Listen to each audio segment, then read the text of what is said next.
Appeal করতে পারেন, সংক্ষুব্ধ ব্যক্তি যে কোনো বিষয়ে আপিল করতে পারেন। আমরা কাগজটা নেব, পরীক্ষান্তে সিদ্ধান্ত দেওয়া হবে। ধন্যবাদ। এটা তো যেটা যদি এরকম অসঙ্গতি হয়ে থাকে তাহলে তো রিটার্নিং অফিসার তো এটা দেখবেন। আমি শেষ করি, আমাকে শেষ করতে দেন। এটা তো রিটার্নিং অফিসারের কাছে, এখন এরপরে যদি সেই সংক্ষুব্ধ ব্যক্তি যদি এখানে আপিল করেন তাহলে আপিলে নিশ্চয়ই সেটাও শুনানিতে নেওয়া হবে। আমি অনুমান ভিত্তিক কোনো কথা বলার পক্ষপাতী না। সংক্ষুব্ধ ব্যক্তি যে কোনো কারণেই বললাম তো, বিভিন্ন কারণে বিভিন্ন মানুষ সংক্ষুব্ধ হতে পারে, সে সংক্ষুব্ধের কারণটা তো ওনারা এখানে উল্লেখ করেই আপিল করবেন, সেটা পর্যালোচনা করা হবে। এখানে আমরা অঞ্চল ভিত্তিক আপনার আপত্তি জন্য দাখিল করার জন্য আপিল দাখিল করার জন্য আমরা ব্যবস্থা করেছি। যারা বৈধ ঘোষিত হয়েছে তাদের বিরুদ্ধে অথবা যাদের অবৈধ ঘোষণা করা হয়েছে তাদের বিরুদ্ধে উভয়ের ক্ষেত্রেই আপিল করার সুযোগ আছে। এবং আমরা এখানে এই আপিলের ব্যবস্থাটা আগামী 9 তারিখ পর্যন্ত চালু থাকবে। 10 তারিখ থেকে 18 তারিখ পর্যন্ত আমরা কমিশনে শুনানির ব্যবস্থা করব, আমাদের অডিটোরিয়ামে শুনানির ব্যবস্থাটা হবে। তো সেই পর্যন্ত আপাতত এইটুকুই। আর দেখেন, আপনারাও তো আছেন, আমাদেরকেও তথ্য দিয়ে সমৃদ্ধ করেন, আমরাও আপনাদের সহযোগিতা চাচ্ছি।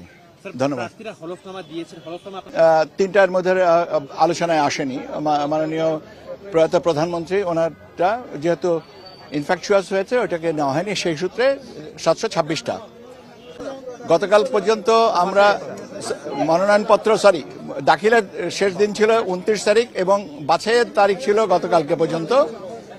বাছাইয়ে আমরা কত 2668টা বৈধ করা হয়েছে, না মোট দাখিলকৃত 2668 বৈধ হয়েছে, 1842টা বৈধ, আর 726টা আপনার রিটার্নিং অফিসার কর্তৃক আপনার বাতিল করা হয়েছে।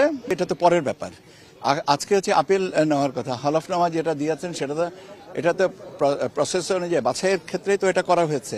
এখন সেই তথ্যের উপরে যদি কারোর কোনো আপত্তি থেকে থাকে তাহলে তো আপিল করবেন। তো যেটা গ্রহণ করা হয়েছে, আমি তো বললাম যে যেটা গ্রহণ করা হয়েছে সেখানেও আপত্তি থাকতে পারে, কেন গ্রহণ করা হলো, আর যেটা গ্রহণ করা হয়নি কেন করা হয়নি, দুই কেনরই উত্তর আমরা আপিল নিষ্পত্তিতে দেখব। সেটা হলফনামাই হোক, 1% স্বতন্ত্র প্রার্থীদের ক্ষেত্রে 1% ভোটার এবং তার যাচাই বাছাইটাই হোক, বা যেটাই হোক না কেন, নির্দিষ্ট কোনো কারণ এক একজনের ক্ষেত্রে এক একটা কারণ হবে। কোনো একটা নির্দিষ্ট কারণকে তো ব্যাখ্যা করা সম্ভব না, বা আমরা বলে দিচ্ছি না যে রেস্ট্রিক্ট করছি না যে এর বাইরে আমরা আপিল নেব না।